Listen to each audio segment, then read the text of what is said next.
नवरात्रि के तीसरे दिन माँ चंद्रघंटा की पूजा की जाती है। माँ चंद्रघंटा शांति, शक्ति और साहस की देवी हैं। उनका दिव्य रूप भक्तों को भयमुक्त करता है और सुख शांति प्रदान करता है। आइए उनकी कथा और पूजा विधि को विस्तार से जानते हैं। माँ दुर्गा के तीसरे स्वरूप को चंद्रघंटा कहा जाता है। उनके मस्तक पर अर्धचंद्र है जो घंटे के आकार में दिखाई देता है। इसी कारण उनका नाम चंद्रघंटा पड़ा। माँ चंद्रघंटा की कथा हमें उनके अदम्य साहस, शौर्य और दानवीय शक्तियों के संहार की प्रेरणा देती है। जब देवी पार्वती ने भगवान शिव को पति रूप में प्राप्त करने के लिए घोर तपस्या की, तब शिवजी ने प्रसन्न होकर उन्हें विवाह का प्रस्ताव दिया। विवाह के समय भगवान शिव अपनी बारात लेकर हिमालय पहुँचे, लेकिन उनके रूप अत्यंत भयावह था। गले में नाग, शरीर पर भस्म, जटाओं में गंगा और त्रिशूल हाथ में। शिव के इस भयावह बारात को देखकर सभी देवता और पार्वती की माता मैना भयभीत हो गई। तब देवी पार्वती ने माँ दुर्गा के चंद्रघंटा स्वरूप को धारण किया। इसी रूप में उन्होंने अपने मस्तक पर अर्धचंद्र धारण किया और अपने तेज से शिव जी के उग्र रूप को शांत किया। माँ के इस स्वरूप से सभी देवताओं और गणों में शांति और संतोष का संचार हुआ। इसके बाद शिव पार्वती का विवाह संपन्न हुआ।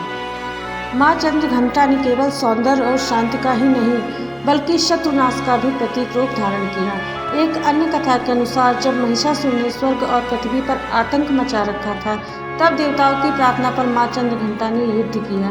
इस रूप में माँ ने सिंह पर सवार होकर 10 हाथों में शस्त्र धारण किए और घंटे की ध्वनि से असुरों के हृदय में भयंकर भय उत्पन्न किया। माँ ने अपने पराक्रम से महिषासुर के सेनापतियों का संहार किया और देवताओं को पुनः स्वर्ग में प्रतिष्ठित किया। माँ चंद्रघंटा का स्वरूप अत्यंत दिव्य और तेजस्वी है। वे सुनहरे रंग की है और सिंह पर सवार रहती हैं। उनके 10 हाथ हैं, जिसमें तलवार, त्रिशूल, गदा, धनुष बाण, कमल, अभय मुद्रा, वर मुद्रा और घंटा जैसे अस्त्र शस्त्र हैं।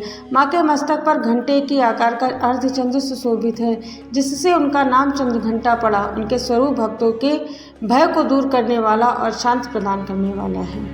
अब आइए जानते हैं माँ चंद्रघंटा की पूजा विधि। प्रातः स्नान करके स्वच्छ वस्त्र धारण करें। पूजा स्थल को गंगा जल से शुद्ध करें और माँ की मूर्ति या चित्र स्थापित करें। संकल्प लें कि आप माँ चंद्रघंटा की पूजा कर उनसे आशीर्वाद की कामना करते हैं।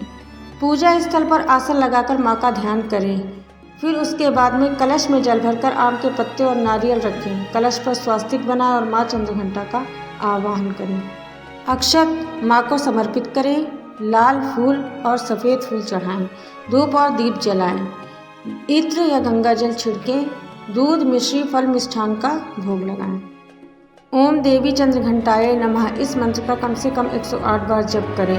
माँ चंद्रघंटा की आरती करें। पूजा के बाद परिवार और भक्तों में प्रसाद बांटें।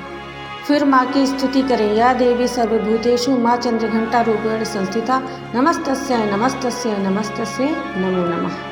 माँ चंद्रघंटा की कृपा से भक्तों को निर्भयता, साहस और आत्मबल की प्राप्ति होती है। माँ का घंटे के समान नाद नकारात्मक ऊर्जा को नष्ट करता है और सकारात्मकता का संचार करता है। उनकी पूजा से जीवन में सुख, शांति और स्वास्थ्य समृद्धि आती है। नवरात्रि के तीसरे दिन माँ चंद्रघंटा की उपासना से साधक को अद्भुत शक्ति और साहस प्राप्त होता है। उनका स्वरूप हमें सिखाता है कि जीवन में संघर्ष और चुनौतियों के सामने कभी भयभीत नहीं होना चाहिए, बल्कि साहस और धैर्य से उनका सामना करना चाहिए। उम्मीद है आपको वीडियो पसंद आया होगा। अगर वीडियो अच्छा लगा है तो प्लीज़ वीडियो को लाइक करें, शेयर करें और ऐसे ही और वीडियो देखने के लिए चैनल को सब्सक्राइब करें।